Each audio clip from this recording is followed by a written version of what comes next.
Welcome to Empowered Within, a soul-quenching, transformational podcast that will set your soul on fire through candid and inspiring conversations. Leading experts, celebrities, healers, and I share our journeys of how we've overcome challenges to living an empowered life from within. I'm your host, Jennifer Pilates. Welcome to another episode of Empowered Within.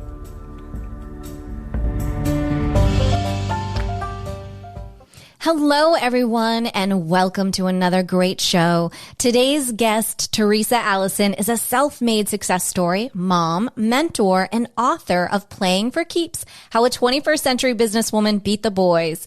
To help others succeed, Allison openly shares how she became financially independent at the age of 38 when her company was sold and retired at the early age of 43 to spend quality time with her children. Allison was born in Hollywood, grew up in La Canada, and currently lives in Huntington Beach, California, where she mentors her 3 children and others to succeed in business and life.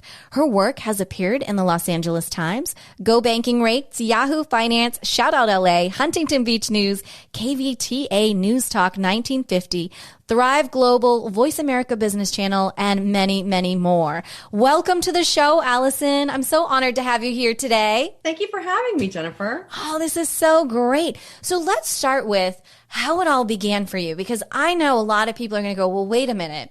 She retired at 43. I want the story on that. Let's spill the tea on how that happened, because it's an incredible story. Well, you know, I was an athlete growing up. So, it really started where I was on the playground in elementary school, and I always wanted to beat the boys. So I just thought if I could be picked first, then that would be awesome, right? Right. So I played sports, and as I went through high school, I took those same ingredients that I used in sports into business as a woman. And I found that it was like the visualization that I used in sports, the I can attitude. I took all those same things and just was, I wanted to win in business. So I built my book of business, and I worked with Lloyd. I worked with a company, or became a partner in a company that worked with Lloyd's of London. So you can imagine, all men. Yeah, such a big deal. Yeah. So, as you'll see, and I think you've read the book, I use a lot of humor. I self-deprecation when things happen. There's a little bit of synchronicity and whatnot because I had an encounter with Wayne Dyer back in 1992. So that kind of framed quite a bit of just how I looked at things going forward. So yeah, you used kind of a mishmash of everything. Yeah. So what kind of advice would you give to someone if you go, wow, well, I'm not an athlete and I don't have that I want to beat the boys attitude. Maybe I can't do that. Do you have advice for someone who might not be that driven in that way? Absolutely. In 2008, my son, who's now 30, came to me and he said, Mom, will you write your story? I'm like, okay. So I wrote the story, and at the end, I had one page that had lessons learned. And I thought, okay, he's not going to read the rest of it, right? Because that's just a lot of boring stuff. But if he can get the lessons learned, he's going to be successful. He did that. He went to UCLA. That was pinned above his desk. And so he was always thinking about what I had written down. And he became one of the youngest principals in a multi-billion-dollar company headquartered in New York back when he was 27. So I realized after that, oh my goodness, I got to share this with people, because if it worked for him, I just mentored him with all of those same things that I learned, and be true to you, be genuine, use humor. And there's 16 pearls of wisdom, and those pearls of wisdom, if you follow them or you give my book to your kids and whatnot, I can guarantee you they will be successful in one way or another. So I think it's great. 16 Pearls of Wisdom is amazing. If that's what he had above, was just those 16 principles? That was it. That's amazing. Yeah. But so what happened, he graduated and then he went to work for this company. He's still with them. He's been with them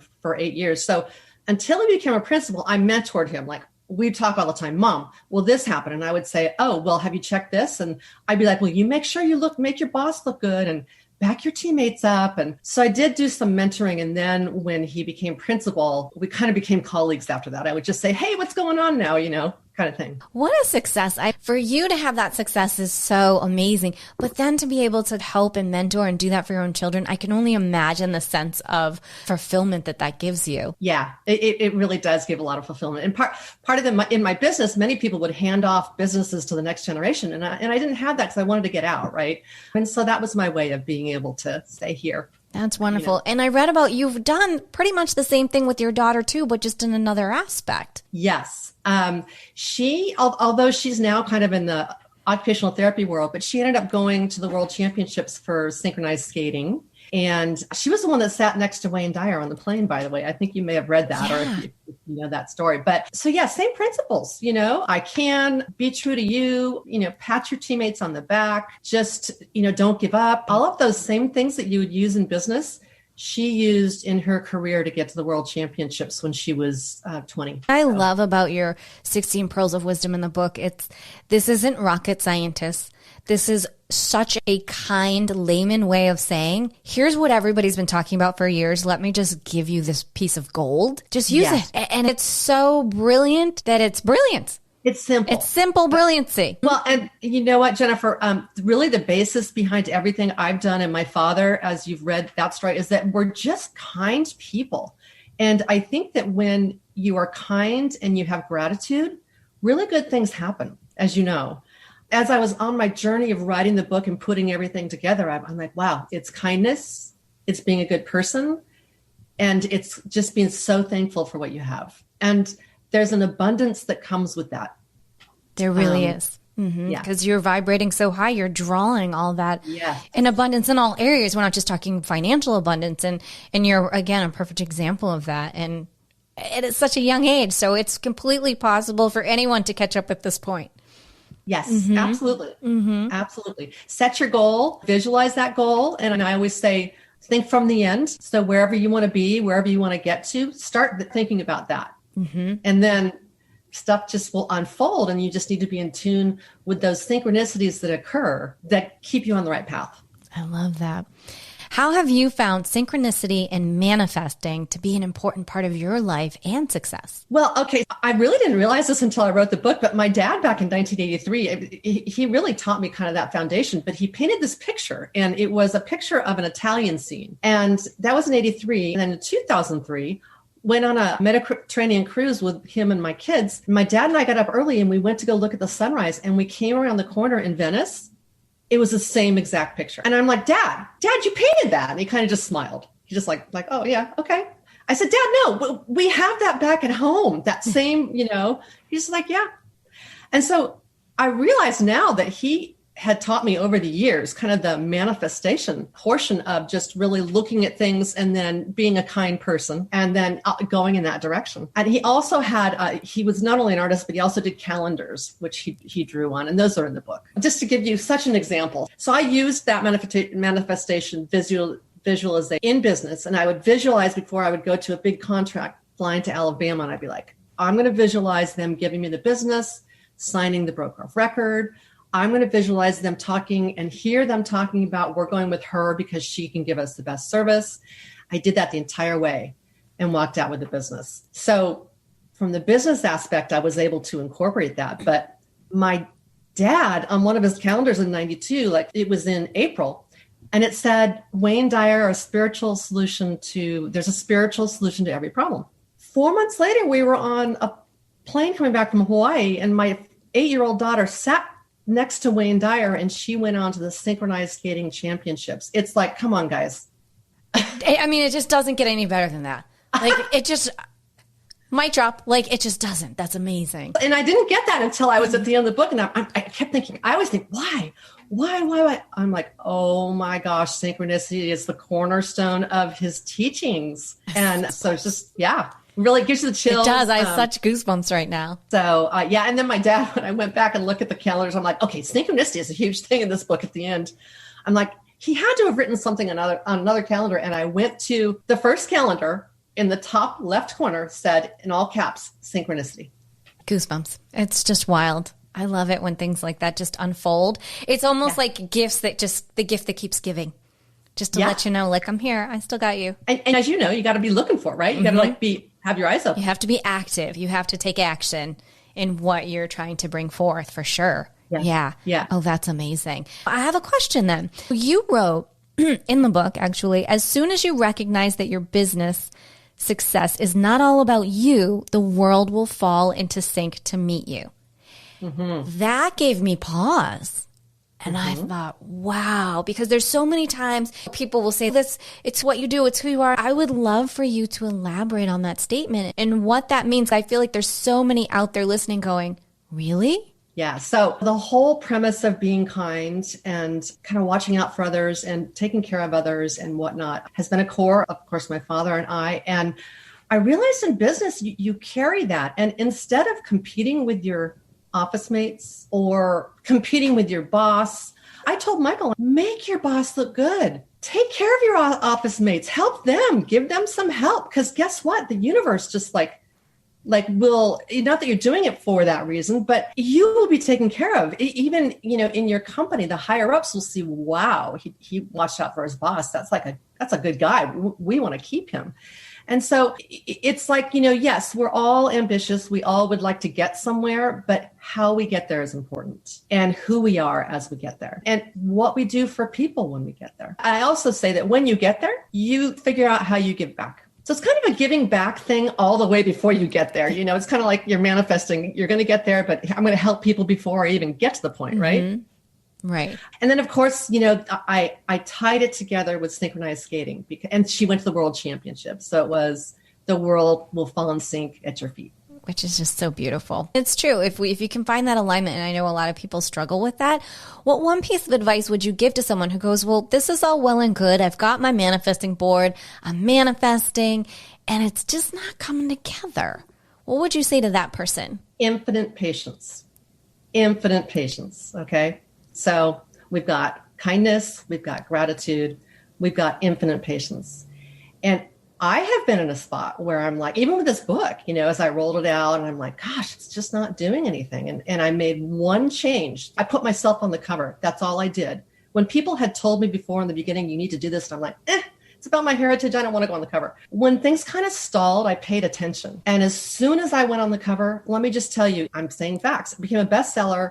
I got an international finalist book award. And I'm not saying that to be boastful, but I am trying to say it to say, if you are at a stall in something that you are trying to manifest, take a look at what's going on, because maybe how you thought it was going to manifest may not be that way.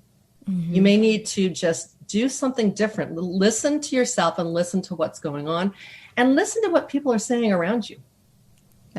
Right. That's huge, because a lot of times we're so in our head that we miss what's coming by. And there's always that one person. You give so much, and then there's always going to be somebody that turns around and gives you this amazing piece of advice or wisdom, and that aha moment strikes.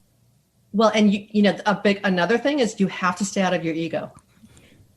You got to get the ego aside, because it's not all about you, remember? Right. So you just got to put the ego aside. And I'm just like, okay, Lord, what do I have to do? Just give me a sign, and then I'll also be like, I went on a walk, and I wrote a blog the other day, and Wayne Dyer had a thing about a butterfly on his finger, and he had it on his finger for an hour, and it was just about whatever represented for him. So I went on a walk, and I'm like, okay, Lord, if I'm on the right path with my book, give me a sign. I walk like half a block, and there are these two monarch butterflies like spinning with each other, and they're coming to me, and I'm like, I got to get pictures. And I did, because no one's going to believe this. Yeah. And so that's huge. I'm on the right path. You're on the right path. The transformation, the wings are spreading. Everything's coming together. I love that. Right. The two together in sync. I love that. And literally in the picture, and someone, you'll have to go to my blog to look at it, but in the picture, there's a white arrow just going straight the way I was walking. It's like, keep going. Oh, such goosebumps. So synchronicity is really huge in your world. To say the least. It's huge. And another piece, which was way cool. I learned so much from your book, so much history and all this. I was like, oh my gosh. So I have it now. My mom was actually just here, and she was like, well, I want to read it. I'm like, not till after the interview, Mom. I'm like, you can't have it yet. But so, yeah. So you talked a lot about your unknown heritage and how that unfolded and really helped. Will you share a little bit about it? Because I found it to be so in awe of it. I was like, oh my gosh. And I'm curious how you found that. Cause I'm like, did she do 23andMe? Like, what did she do? And now I feel like I need to do that. Like, everyone's asking that same thing. My dad in 1992 started the research for our family, and he found that my grandfather had competed against mulholland in an international aqueduct with the president of Mexico. And I was too busy growing up. I'm like, what? Yeah, Dad, whatever. And water's so boring in California. Seriously, Dad. And then he found this other stuff. But then later on, he said, I promised him before he passed away that I would write the book. And there were many things that he couldn't research.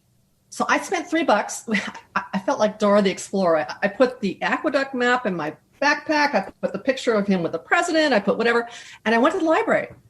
And all of this stuff started coming out. You know, I knew about the gold rush, and then my great-great-grandfather's partner and whatever stood next to Lincoln. And it was just, and then Winston Churchill. I'm like, okay. And I really felt, Jennifer, I kept, again, I always ask why. I'm like, why are all these big things in my heritage? And I believe that it's because of the message of synchronicity. Because the heritage, there was synchronicity. I mean, everything in my life has been that way. And so what better way to get attention than to have these bigger than life characters? And I've got to say, yeah, okay. And then look what happened here. And then Wayne Dyer. And then, so yeah. Yeah. But you could go to the library or 23andMe. I didn't do that because I had printed things that I could put together. But many people do 23andMe, and it's really interesting. I know. I'm tempted to do it. I have a lot of paperwork from my grandfather that just passed. So I have half of the family tree, like a good portion of it. But I know there's more to it. I know there's something really spectacular, and I'm dying to dig into it and really see. And your book really inspired me. I was like, okay, I think it's like time to dig in and see where else it goes. There's so many resources that you can tap online. Mm-hmm. Tell me a little bit about, in your book, you talk about your Lucy moments. And we talked earlier off air about how I'm a huge Lucille Ball fan as well. This just like cracked me up. I would love to know, what were your top 2 Lucille Ball moments that you've had? Oh, goodness. Or that you considered your top 2. Wow. And see, I'd love to reverse it and ask you which one you like the best. But okay, so I don't know that you can top the Monte Carlo Grand Prix. It was back in the 90s, and I had won a trip to go. I couldn't have gone on my own, but I won a trip because of the business I was placing. And I brought the gal that worked with me. We ended up staying in a castle at the top of a mountain after we were in the flea-ridden room of the maids in Cannes. And it was just like this episode of Lucy. And I go to pull out my ball gown because the next night we're supposed to go to Prince Albert is holding like a gala affair for the Monte Carlo Grand Prix. And my dress is too long. So I'm like, no problem. So I call up the concierge and I ask I'm like, do you have any Scotch tape? And you can imagine what they're thinking because they're French and I'm American. So, and a woman, unaccompanied, there are no men. So I get the tape and Joanne tapes it all up and we're taping it all up. And I'm like, no problem, got this. And the next night we go down, we have a car that's taking us down and we get out and I get out first and I'm walking and my tape completely comes unraveled and my hem comes down. She's behind me like Ethel, trying to keep the dress and trying not to have anyone because we're walking behind Prince Albert and it ended up being Hugh Grant and Elizabeth Hurley. And then some princess, whoever Prince Albert was with. Some random princess. Some princess. And I'm an American woman, unaccompanied, no diamonds, right? So they're like, oh my God, what do we do with her? And she has Scotch tape. So, the whole night, I mean, it was just like more things, not as funny as the Scotch tape one, but yeah. That was my favorite one. And I'm so glad that you said, because I'm like, I really want to hear the story from her lips because this is priceless. Oh my gosh. Okay. That was my top. I was like, oh my gosh. Okay. So what was your second then? Oh gosh. Hurricanes and alligators. Did you read that? You remember that one? Yeah. So I'm flying to, it was always me and my partners, the boys. It was always Teresa and the boys. Right. And, so I was flying alone it was South Carolina, Key West, South Carolina. And we're flying to Atlanta and weather's really bad. And remember, California girl here, I'm not used to bad weather. And we go to try and land in Atlanta and the plane tips to the left. And I'm thinking, this is a wind shear in my mind. I'm like, oh my gosh, we have wind shear. I'm like, I'm closing my eyes. And then we go up and we circle and then they take us to a regional airport in Florida. I don't remember where it was, but it was some little teeny airport. And so we get out and normal women would say, I'm calling it a day. I'm going to get a hotel, right? Well, not me. You.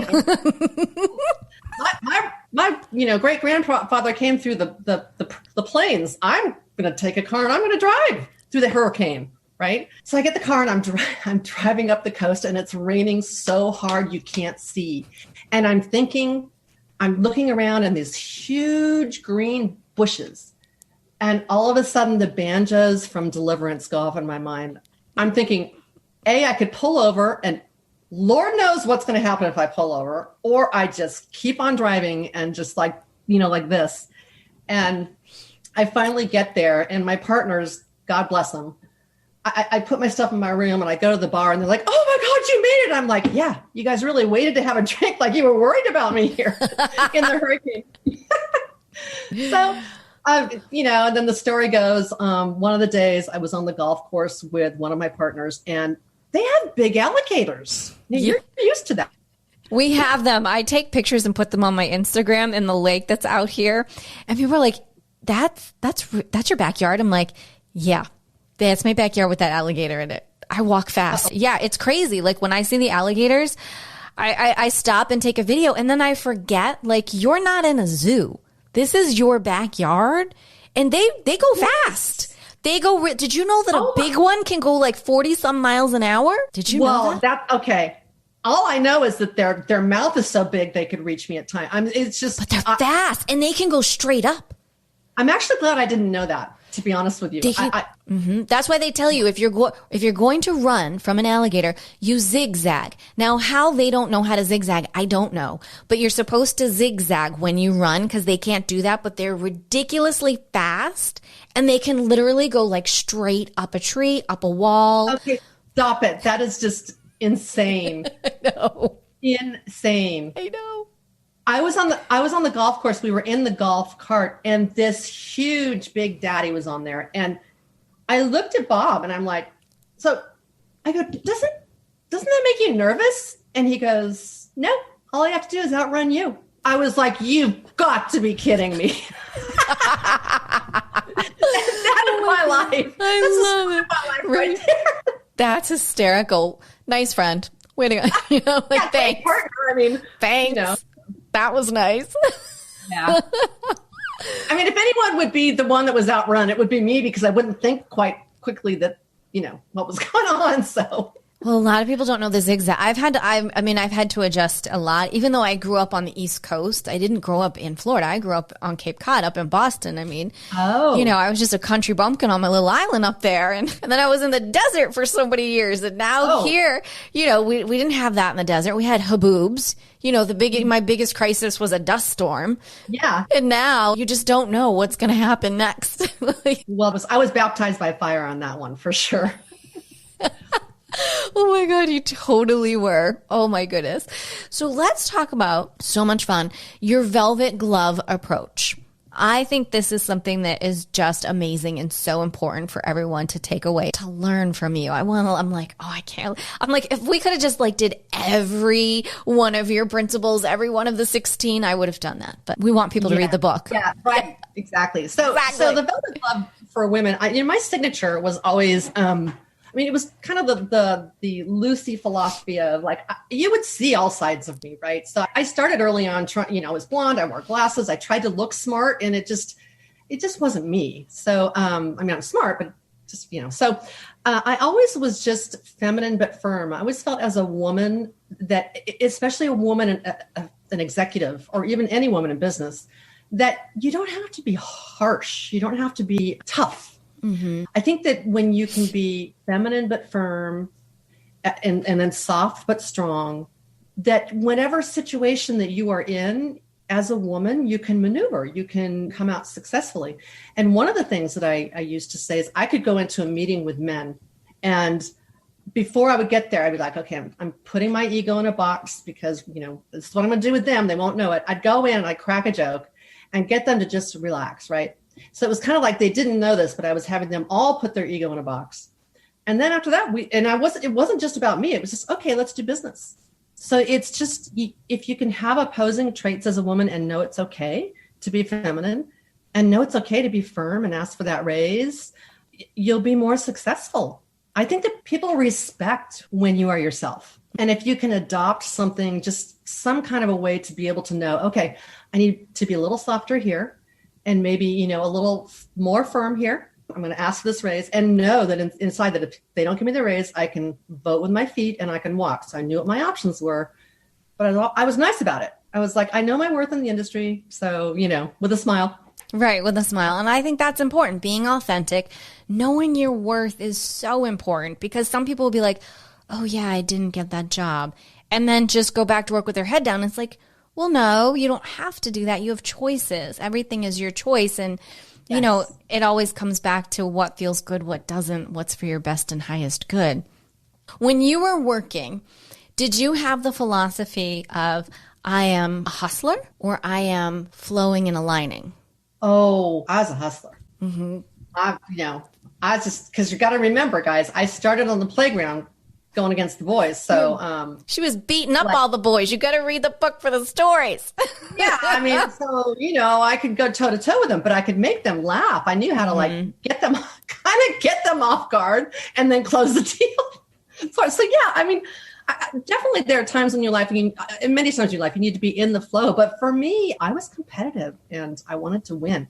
Ego, but that allowed me to also survive in a man's world. Yeah, it served you very well. And it served you in such an incredible way to be able to present something so that someone could find their flow and be in alignment who may not know how to hustle or who isn't a hustler, which I think is so important. And that's something for people to think about too when going in to read this book. There's so many different avenues that this can help and bring you forward. And it's something that can help in all areas of your life, I feel. It's funny. I felt that this book had something for everyone. And I also wanted I wanted you to walk away after you read the end, because it was so kind of mystical at times, that, the movie Field of Dreams, where they say, if you build it, they will come. And then they said, well, people will come and just want to sit. They just kind of like feel good about sitting in the field and doing whatever. And I wanted the book to be like that. I wanted it to be that you read the book and you just like, I could take this piece, I could take that piece. And in fact, I'm going to give it to my mother to read next. Exactly. Kind of She's like, oh, you have an interview? Can I just hang out? I'm like, no. She was so funny. Oh my God, she's a hoot. So she probably loves Lucy moments. She totally, we're Lucy and Ethel all the time on our road trips. Like it's nonstop. Whatever can happen is going to happen. It's hysterical between us. I mean, even just a trip to the grocery store is an event. Welcome to my world. Exactly. At the beginning of the book, when you describe yourself, that's when I fell in love with you instantly. I was like, she's my girl. She's my girl. So I never knew really why. My dad was a really, really kind person, and there wasn't a person that he didn't like or a person that didn't love him. And we would be somewhere and he could talk to anyone on the elevator. We'd be waiting in the doctor's area. And by the time I'd come out, whatever, he'd be best friends with the guy next or the woman next to him or whatever. I describe myself as the quintessential Rose on Titanic. I mean, I'm happy in first class. We can talk about a deal. We can laugh, whatever. And I'm very happy in steerage, dancing on the tables, kicking it up, having fun. It doesn't really matter where I am or who I'm with. I just my dad taught me to have genuine connections with people. And it was a gift. It really was. People don't even know. It's funny. People that like meet me now or whatever, or before I wrote the book, they're like, we didn't know you were so successful. And I'm like, well, I was a room mom and I was doing this. And I don't really live that way, Right. So, cause I just like to be about people. Right. And that's so rare and so wonderful and just amazing that you've instilled that. And the gift, I mean, your book is a true gift. It really is. Especially, I feel, in this day and time that we're in, this is the exact kind of material that everyone needs to be reading so that it isn't about the diamonds and the ego. Right. This is about who you are, who you can help, and moving forward. Just being, all around being grounded. Mm-hmm, truly. Because we're all here. We're all the same. Mm-hmm. We've talked about it a little bit, but I'm feeling like there's still a little bit more of this onion to peel back. What is one thing that you hope that someone truly walks away with from your book? My main thing and the main theme of the book is I can. It's that pearl of wisdom. And it's just, don't say I can't. Just always have an I can attitude. Try to find your passions, because it's so easy to have the I can attitude when you're following your heart and your passions. Be positive and stay out of negativity. So, the way you manifest is, and whatnot, you have to be on the positive to get to the vibes to manifest. And if you have a negative, I can't, it's not happening, whatever, that happens. So that's the biggest thing, is that I can. I think my dad taught me that. I learned that in sports and in business. So I love that. That's beautiful. So we're getting to that time in the show, Allison, and I have this very special question for you. Are you ready for it? I'm not sure. What is one thing that no one knows about Theresa Allison? Oh, gosh, you're throwing a zinger.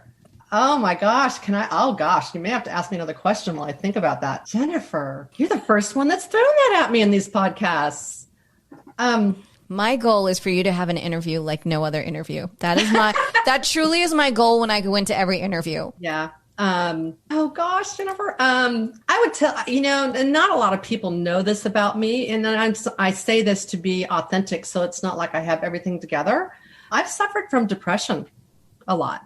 And it was mostly after my dad passed, but it was really debilitating. And so I know that a lot of women and a lot of men and everyone have gone there. And I guess I would share that because I think sometimes people think that I've got it all together and, that I necessarily haven't gone through hard times. And I'm also someone to be able to say to you that you can have a debilitating depression and you can make it on the other side, because that's when I wrote my book. So did you write your book after or during? I wrote a little bit during the year that my dad passed in 2015. And then I kind of was a train wreck from I couldn't do anything. I was just screaming. Sure. And then when my son got his promotion, I realized in 2018, I was like, it's time. And so I really wrote it. I wrote all of it after I was able to make it through that. And my sister was like, gosh, you're a really great example of someone who went through such a hard time, but has come out on the other side and can show people that they can come out on the other side.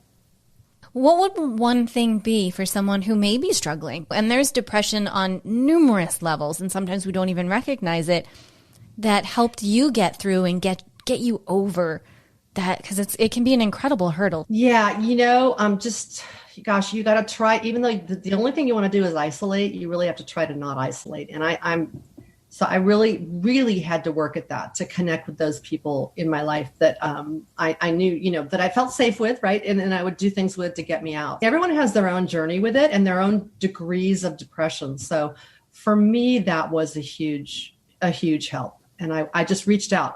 Even though you want to take the oars and pull them in and just feel like, I want to hide, but no, I would reach out.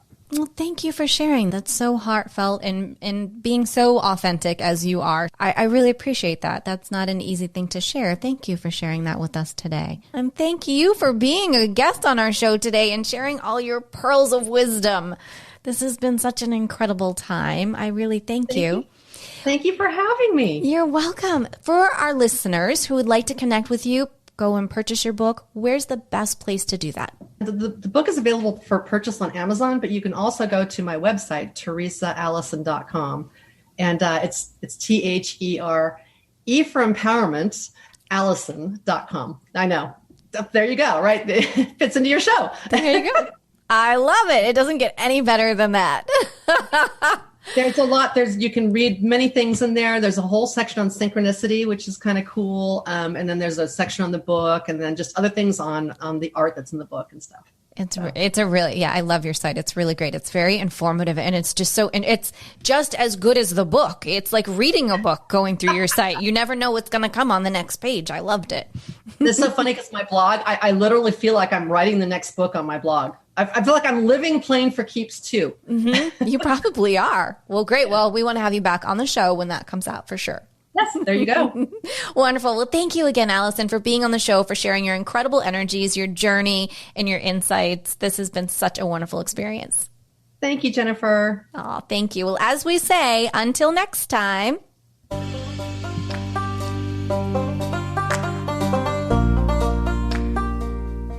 Thank you so much for tuning in to another episode. Please remember to rate, review, and subscribe to Empowered Within with Jennifer Pilates. Your feedback is important. It helps me to connect with you and gives me insight into who you are and what you're enjoying about the show. For today's show notes and discount codes from today's sponsors, head over to jenniferpilates.com. Until next time, may you live an empowered life from within.